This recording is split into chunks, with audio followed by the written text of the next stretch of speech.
lot of ice cream, by the way. I think I got more ice cream than I would have in a normal cup. That's me. I'm Andrea, a video producer for CNBC Make It. I've always been into recycling, reuse, and minimizing waste. Got my coffee cup. I also hate to throw things away. Bagel from a year and a half ago. Irish soda bread from last St. Patrick's Day. But overall, I know I waste a lot and could be doing more. So I tried living on as little waste as I could for 1 week. No. First things first, let's talk waste. Waste is anything that we use and later throw away. It can either go to a landfill, the worst option there is, be converted into energy, also not great, get recycled, a better option, or be composted, amazing. But the most environmentally friendly thing to do? Eliminate waste altogether. In other words, reuse items as much as possible. In 1960, the US generated about 88 million tons of waste. By 2015, that number hit approximately 262 million tons, according to the US Environmental Protection Agency.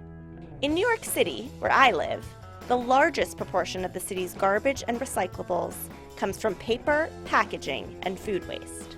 So that's where I decided to focus my efforts. Since I already recycle, my goals were to reduce my overall waste and start composting. To get started, I met up with Lauren Singer. Lauren is a zero-waste guru who owns a store in Brooklyn called the Package Free Shop. She also runs a blog called Trash is for Tossers. Since 2012, Lauren says all her trash fits in a 16-ounce mason jar. The first thing that I always suggest to people is looking at your garbage can and seeing what you're actually throwing away. And from there, identify really easy things that you can swap out. But I think doing things little by little in a way that it starts to get integrated into your lifestyle and your routine sets you up for more success. Lauren gave me a lot of helpful tips. She suggested not to jump feet first into zero-waste living. But hey, I was on a deadline. I bought a $5 reusable bag from her, and I was on my way. First, I focused on reducing packaging when I eat out. On a typical week, I use about 7 to 10 single-use plastic and paper containers, plastic silverware, and single-use bags. I'm always on the go, and I'm one of those New York millennials who never cooks. It's my first day packing. Fork and a knife. Oh, this is my Tupperware and fork and knife. This takes up my whole day. Didn't bring my reusable mug today, and I'm gonna have to suffer. No coffee for me. Can I get that 7-grain too? Would you be able to put it in this bag? Many people initially acted like I was from another planet. Do you mind filling it in this? Like, can you just put the scoops in here? But finally caved in. Thank you. Ice cream. Next, I focused on my groceries. Grocery shopping package-free was nearly impossible. Packaging is everywhere. Surprisingly, package-free items weren't always cheaper.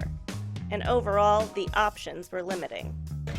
The only cereal I can get is granola, which is super fattening. So I think I'm gonna skip on it.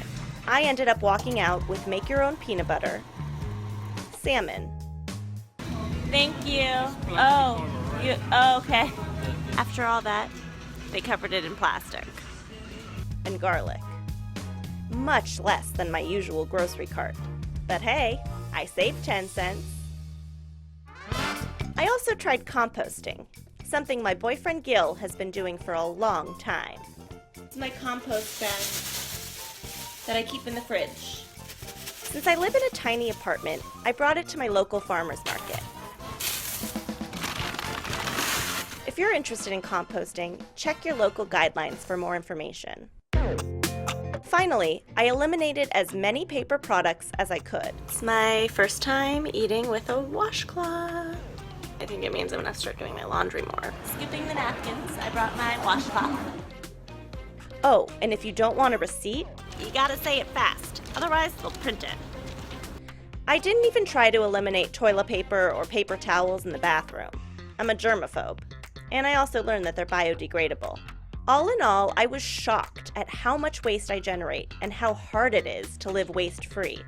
Of course, there were a few times I surrendered. I kind of need gum to stop eating. I caved and I used a plastic bag. There were also some unavoidable situations. Oh. We asked for no utensils and they didn't listen. Here are my biggest takeaways.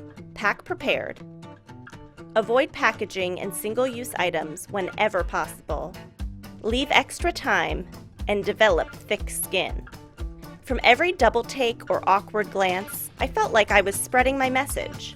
And I got my colleagues on board too. Cheers!